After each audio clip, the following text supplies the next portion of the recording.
olutalo nga luwedde tuliyambale ngule tulivimba mu Uganda.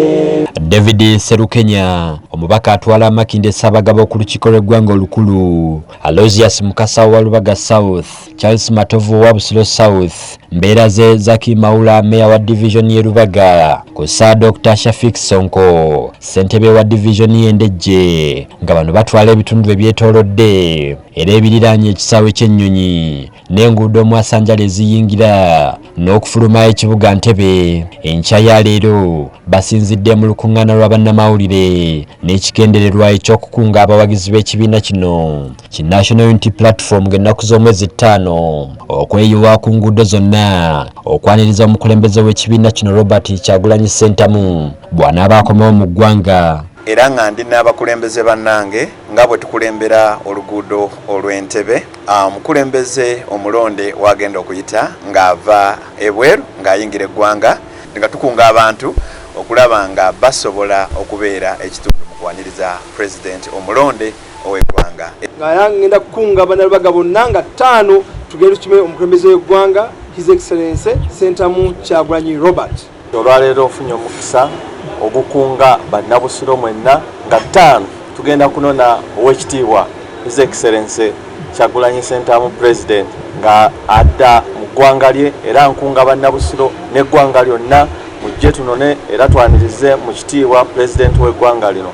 Twala akakisa kano ogatta eddoboozi lyange ku ddoboozi ly'abakulembeze bonna mu Uganda eyawamu okusookera ddala okunga bannandejje division Bunnamwaya Masajja ne Sabagabo Makinde municipality eyawamu nga kwotwalidde n'abo bonna abali ku luguudo lw'Entebe abakulembeze ba councillors okuli abachairman b'eRC1 na buli mukulembeze yenna waali bane tubeere nga tukunga abantu baffe okubeera nga bajja okwaniriza empologoma eya Uganda ey'amaanyi omukulembeze omulonde His Excellency Robert Kyagulanyi Ssentamu ng'akomawo okuva ebweru w'eggwanga. Abakulembeze bonna tuli wamu era nga tuli basanyufu nnyo okulaba nga ku lunaku olwo bannayuganda bonna bagenda kuggwayo nga baaniriza omwagalo w'abangi. David Serukenya omubaka atwala Makinde Sabagabo agamba nti poliisi teyanditeganye na kwekiika mu nteekateeka zino olw'ensonga nti tewali kigenda kukolebwa mu bukyamu. Kati osobola waliwo etteeka nange njagala kubuuza erigamba bw'oboonona omuntu ku kisaawe omala kutereeza poliisi ero teririiyo. Ffe tunonye muntu waffe kulabanga tumutuusa awaka singa wabaddewo press conference obanga agenda kubalaale twali badde tugitegeereza tusaba obukuumi naye kino kwaniriza muntu na kumuwubira kukabe kasinge ab'okubbatabata bajja kuba kubbata ab'esseguku babeere esseguku abeerweza babeere erweza ab'ekajjansi babeere ekajjansi bawubire mukwano gwabwe. Sigamba nti abantu bonna bagenda kuggwayo bagende ku kisaawe n'olwekyo abantu bagenda kumwaniriza mu kitiibwa sanyu.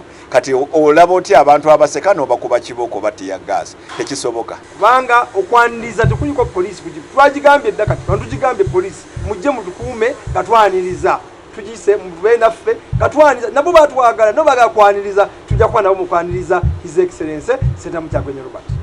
Era kuno okulabula ne sekulabula yenna eri poliisi nti ddembe ly'abannayuganda okubeera nga beeyagalira kuno okwabwe lyabawo bwa ssemateeka n'omulundi guno babeere nga batuleka tubeere nga twaniriza omukulembeze waffe gwe tuwuliramu emirembe ate abeere nga atuuka oboolyawo abeere nga atuwa n'obubaka eyo gy'avudde ebweru w'eggwanga. Poliisi eri mu kugezesebwa nga 5 ebitongole by'okwerinda biri mu kugezesebwa nga 5 twagala muleka abannayuganda bonna boolese eddembe lyabwe eribaweebwa ssemateeka nga baaniriza omwagalo w'abangi His Excellency Robert Kyagulanyi. Nkubiriza ababooda vuga bulungi musululu moja tokola traffic jam tonywa kaveera tokubwa tokola fujjo era tewajja kubaawa bakasimu buli muntu beera mbega wa munno mu mukwano gw'enjawulo abavubuka n'abakadde mwenna muggweeyo mubeerewo. Abantu b'enkumba mumanye mmwe basaale President awo waatuukira tusaba muveeyo n'essanyu lingi twaniriza omukulembeze w'eggwanga. Abantu b'ekawuku abantu b'ekajjansi abantu b'e Namulanda abantu b'e Nakawuka abantu b'e Kasanja abantu b'e Bussi guno gwe mukisa gwe mulina nammwe okulaba ku President wammwe okumwaniriza n'essanyu era tukakasa nti tewagenda kubaawo bumenyi bw'amateeka. Enteekateeka eno ey'okwaniriza Robert Kyagulanyi Ssentamu ng'akomawo mu ggwanga bano bagamba nti si nteekateeka ya kibiina kyonna wabula ng'abantu bakikola lwa mukwano eri omukulembeze waabwe. Guno mukwano gw'abantu nga bw'onooba n'abaana bo ne bakunona ku kisaawe ne bajja ne bagamba tuzze kunona kati n'abantu omuntu wa wansi asazeewo tekiriimu kibiina kyonna tekiriimu bya bufuzi wabula mukwano era tukubiriza abantu bonna okuva gye bali babeere ku nguudo mu ssanyu. Pulezidenti w'ekibiina kino ekya NUB Robert Kyagulanyi Ssentamu asuubira okukomawo mu ggwanga ng'ennaku z'omwezi 5 sabbiiti eno. Lubega Sadaati, Delta TV Amasukkulu.